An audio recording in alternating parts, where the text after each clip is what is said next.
एक चीज़ बताऊं कि ये जो पंजाबी है ना और जो सिंधी हैं, ये कौमियत नहीं है। यहाँ पर कौम नहीं है, ये गुलाम है जहनी तौर पर। 47 में जिन्ना ने बड़ी कोशिश की, यहाँ इंतखाबात कभी नहीं हुए।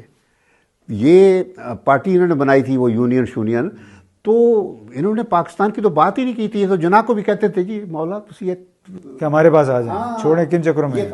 अच्छा, और अंग्रेज़ों ने भी कोई यहाँ जमहूरियत नहीं की। वो उन्होंने सारे हिंदुस्तान में पॉलिटिकल प्रोसेस किया इंतखाबात का, जो गवर्नमेंट ऑफ इंडिया एक्ट बनते थे, लेकिन ये 4 सूबों में नहीं थी। उसकी वजह ये थी कि जो 2 थे, बलूचिस्तान और फ्रंटियर, वहाँ वो मिलिट्री कैंपेन कर रहे थे।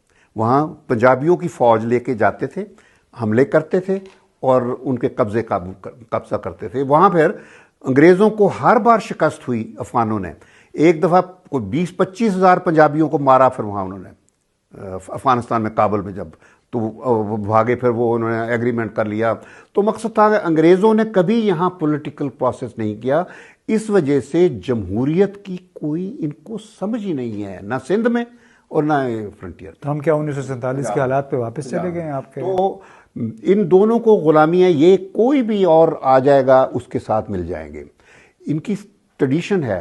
ये पहले सेंट्रल एशिया के लोग आते थे, उसके बाद फिर वो जो था महमूद गजनवी को ले लीजिए, वहाँ से आते थे। मुग़ल आ गए, फिर उसके बाद मुग़लों के होते हुए इन्होंने मुग़लों के ख़िलाफ़ साजिश करके अफ़गान अहमद शाह अब्दाली आ गया, फिर उसके साथ हो गया, फिर उसके खिलाफ साजिश की, लाहौर के दरवाजे खुले रख के रंजीत सिंह को ले आए, तोप तलवार लेके आ गया, उसके आगे पिछ गए। पंजाबी ते सिंधी वो दोनों कौमें हैं। मैं बता दूं, ये एक कभी ना कभी ये रूप सही हो जाएगा, क्योंकि उनका इस हिस्से से लोगों से ताल्लुक़ नहीं, ज़हनी तौर पे कोई नहीं है। वो एक बड़ी, ईरान में जिस तरह देखें, बड़ी डिग्निफाइड कौम है। इस वजह से अफ़गानी देख लीजिए कितनी कुर्बानियाँ दे के आज भी वो कोई भी बात अपनी गैरत और अपनी जो इज्जत होती है उसकी कभी कुर्बानी नहीं देते, आज़ादी की। और हमने आज़ादी कभी, हमें तो कायद-ए-आज़म ने आज़ादी दी थी, हमने वो आज़ादी हमने एक नया कॉलोनियलिज्म, अमेरिकन कॉलोनियलिज्म के हवाले कर दी है।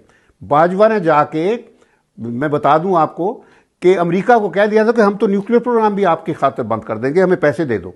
ये IMF रोज, वो जो आपका इलेक्शन कमीशन है, वो कहता जी फॉरेन फंडिंग हो रही है इस पार्टी की। अरे भाई, पूरा मुल्क फॉरेन फंडिंग पर चलता है।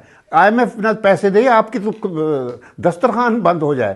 तो नहीं, इस वक्त पूरी हुकूमत, पूरी रियासत असल में कर्जों पे चल रही है जी। यानी कभी ये नहीं सोचा इन्होंने।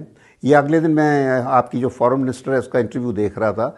यानी ये भी देखिए, फॉरेन मिनिस्टर बनी हुई है, इकोनॉमिस्ट बनी हुई है, ये सिर्फ वो है। हाँ, वो मतलब जो UN वगैरह में काम कर लें, तो ये मैं उनको कहता हूँ ना कि उन लिबर्टियों से निकले हुए हैं ये लोग, जहाँ सोच सिर्फ उनकी दूसरे बड़ी ताकतों की है। उन्होंने कभी ये नहीं सोचा कि पाकिस्तान में अगर इकॉनमी ठीक करनी है तो हमें अपने वसाइल पे खड़ा होना होगा, अपने टांगों पे खड़ा होना होगा, बचत करके, ऑस्टेरिटी करके। और उसके लिए इतनी बड़ी आपने ब्यूरोक्रेसी बनाई हुई है, बदनवान लोगों की, करप्ट लोगों की, उसको काटना होगा। फौज इतनी बड़ी है, अब हमें ज़रूरत नहीं है। जब मुझे याद है कि मैं जब न्यूक्लियर के कर रहा था, तो मैं उस वक्त ये कहा करता था कि हमें इंशाल्लाह वो वक्त आ जाएगा कि हम फौज बहुत छोटी रखेंगे और ये हमारी ताकत जब होगी, ये डेटरेंट के तौर पर एक दिखावा होगी। लेकिन यहाँ तो वो अजीब बात हो गई है, अजीब बात हो